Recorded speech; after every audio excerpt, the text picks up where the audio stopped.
up, world? It's your boy JusRzd, and thank you for tapping into another edition of Rage Reviews. Today, we're chopping it up about Skeleton Crew Episode 3. Like I said in the first review for Episode 1 and 2, it's a cute show. You know what I mean? Like, it's a cute little family-friendly Goonies of the Galaxy in the Star Wars universe type of feel and vibe for this particular show. And Episode 3 just carries on that same tone and that same trope. And it was fun.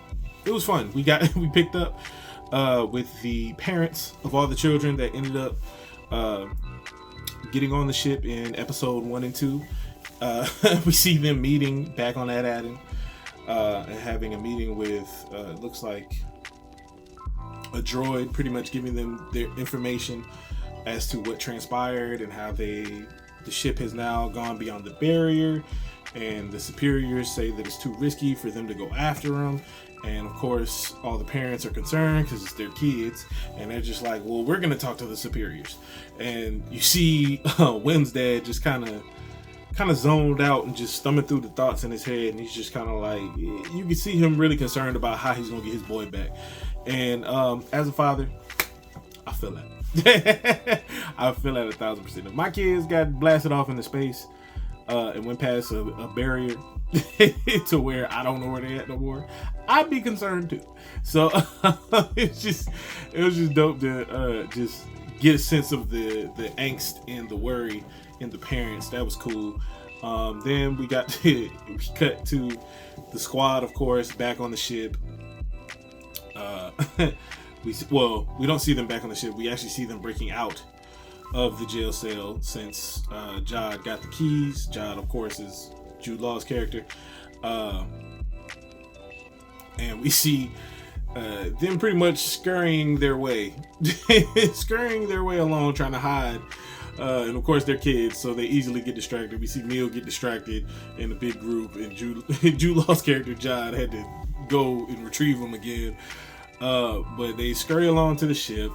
Once they get to the ship, of course, Fern and KB are like, nah, we're not going nowhere until you get the droid that we came here with. And he was like, man, forget the droid. we need to get up out of here. And they're just like, no, we need to get the droid. So they make him go back. He goes back to get the droid.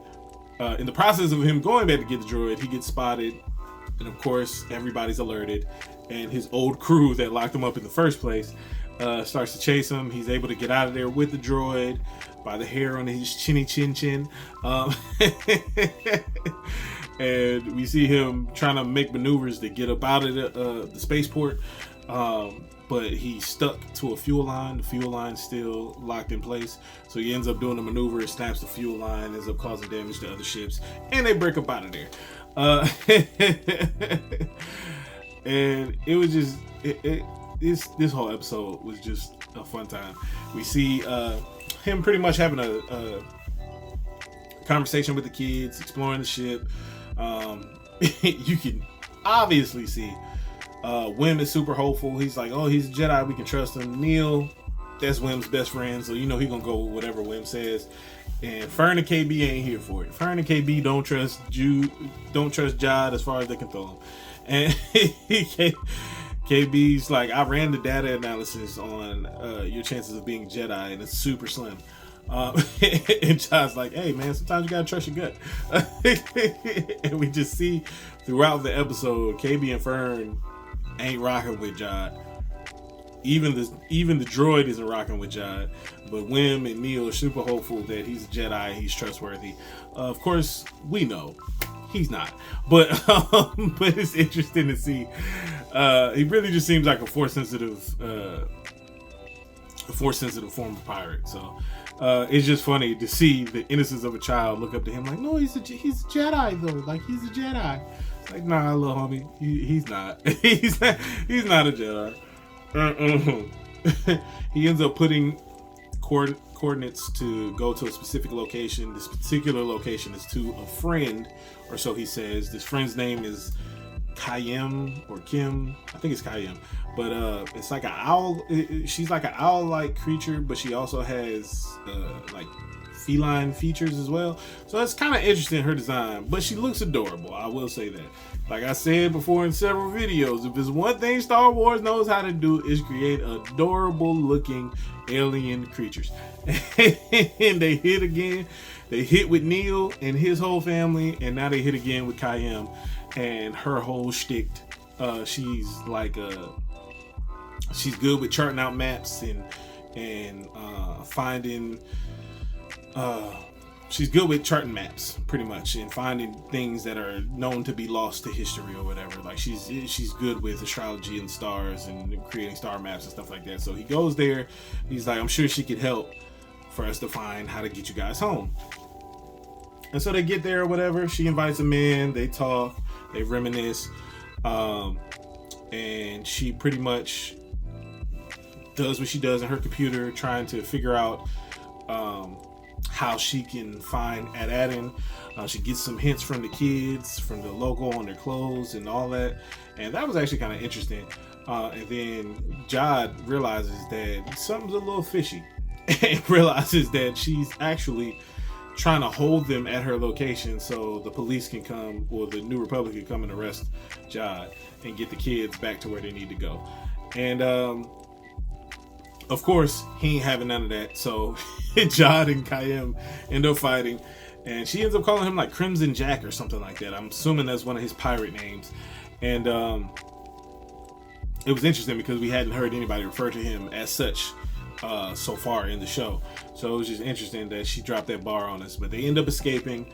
They end up making it to the ship right when the right when the New Republic shows up in their, I believe, X-Wings are what those ships were.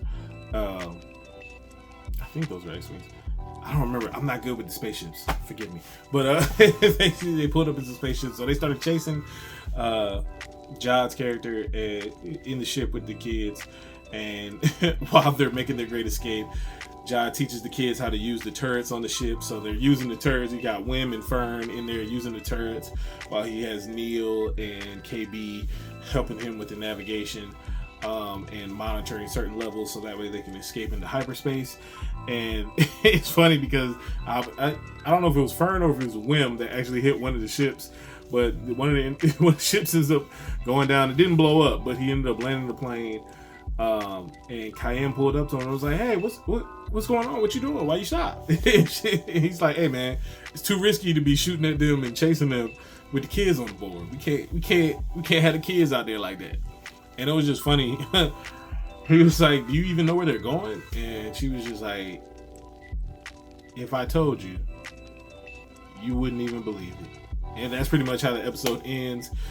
Pretty much hinting at the fact that she did actually find at least a solid analysis or estimated guess on where Ad-Adin could be, and now they're on their way towards that location. So it's gonna be interesting to see what happens and how they get back home, if they get back home to their parents, and how this journey continues. Like I said, I'm here for it. I enjoyed watching the first 3 episodes so far. This particular episode, I'll probably give it like a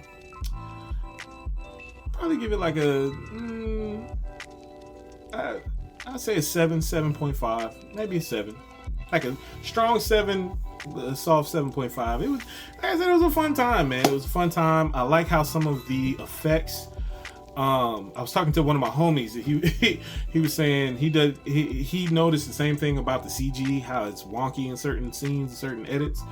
And it could be a stylistic choice. Maybe they were going with like trying to make it look like a classic Star Wars film where the CG wasn't nearly as advanced as we have now.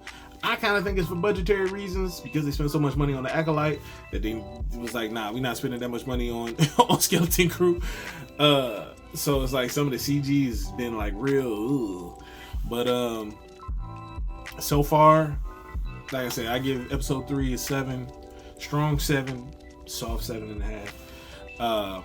But yeah, I'm interested to see how the story unfolds. Like I said, it really still feels like Goonies of the Galaxy, and I'm just here along for the ride, and just enjoying the journey, enjoying the trip. So Let me know in the comments below how you feel about it. Have you seen the first 2 episodes? Have you watched the 3rd episode? How are you feeling about the Goonies of the Galaxy? Well, how are you feeling about the Skeleton Crew? Like I said, it's reminding me of the Goonies of the Galaxy. Like a cross between Guardians of the Galaxy and the Goonies. That's how we get Goonies of the Galaxy. That's kind of what it's reminding me of. But let me know in the comments below how you feel about it. What are your thoughts on it? Let's chop it up about the Skeleton Crew. Who do you think Jude Law's character truly is? Is he really a former Jedi that survived Order 66, or is he just a Force-sensitive pirate that's been in the Outer Rims, in the unknown regions for years, just kind of using the Force however he sees fit? Let me know in the comments below how you feel about it. And don't forget to like the video. Don't forget to share the video. Don't forget to subscribe to the channel and hit that notification bell so that way you can be notified anytime we drop a new episode. I mean, not a new episode, but a new video on the channel, which is every day. So stay tapped in with your boy, and never forget, it's free soul to the show free. Let's get it.